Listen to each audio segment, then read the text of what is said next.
अस्सलाम वालेकुम दोस्तों, आप सभी साथियों का फिर से एक बार स्वागत है, इस्तकबाल है हमारे इस यूट्यूब चैनल में।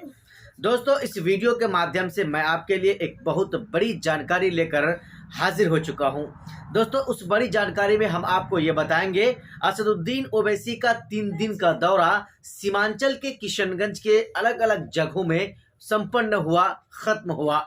उसके बाद जैसे ही असदुद्दीन ओवैसी अपना घर हैदराबाद लौटे, वैसे ही बिहार विधानसभा सत्र शुरू हो गया।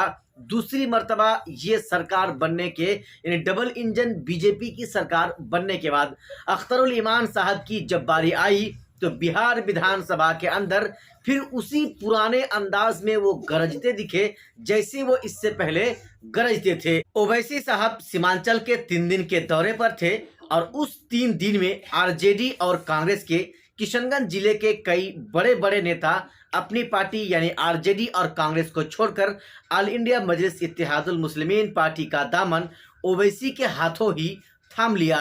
मैं आपको बताऊं, किशनगंज जिले के जो नसीम अख्तर एक साहब हैं, जो पुराने कार्यकर्ता कांग्रेस के थे, उन्होंने ओवैसी के हाथों एआईएमआईएम पार्टी का दामन थाम लिया।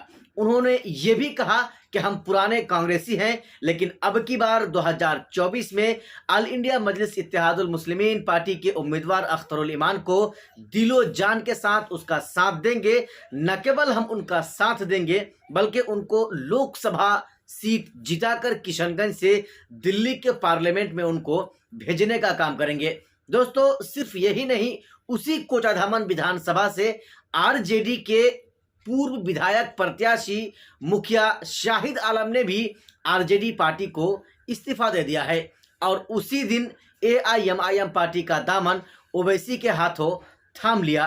दोस्तों, ओवैसी ने नसीम अख्तर और मुखिया शाहिद आलम को और उनके बेटे सरवर आलम को उन्होंने बूके पहनाकर जबरदस्त उनकी स्वागत किया।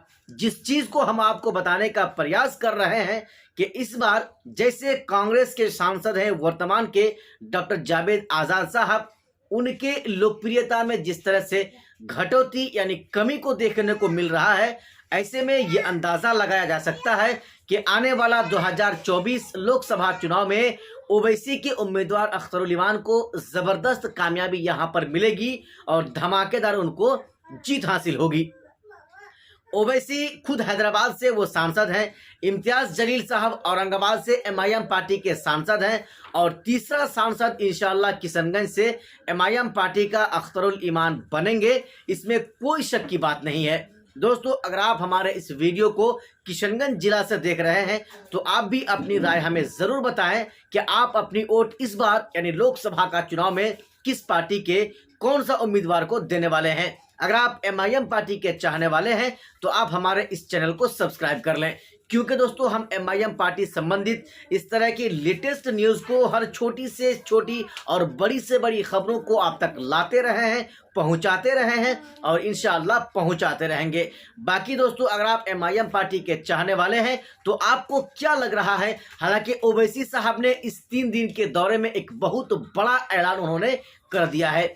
ऐलान उन्होंने ये किया है कि हम न केवल किशनगंज जिला से अपना उम्मीदवार को उतारेंगे बल्कि पूरे बिहार के जितनी भी लोकसभा सीटें हैं, किशनगंज जिला को छोड़कर जो शेष 39 लोकसभा सीटें हैं, उन पर भी उन्होंने अपनी नज़र को रखा है। यानी उन्होंने ये कहा है कि हम सिर्फ किशनगंज तक सीमित नहीं रहेंगे बल्कि किशनगंज के अलावा और कई ऐसे लोकसभा सीट हैं जहां से हम अपना उम्मीदवार ज़रूर उतारेंगे। बाकी आपने हमारा इस पूरा वीडियो को देखा, आप हमें हमारे इस वीडियो के नीचे अपनी राय को ज़रूर दें कि ओवैसी को यानी एमआईएम पार्टी को किशनगंज के अलावा क्या दूसरी जगह से भी उम्मीदवार उतारना चाहिए या नहीं, आप हमें ज़रूर बताएं। बाकी बहुत जल्द मिलेंगे। खुदा हाफिज़।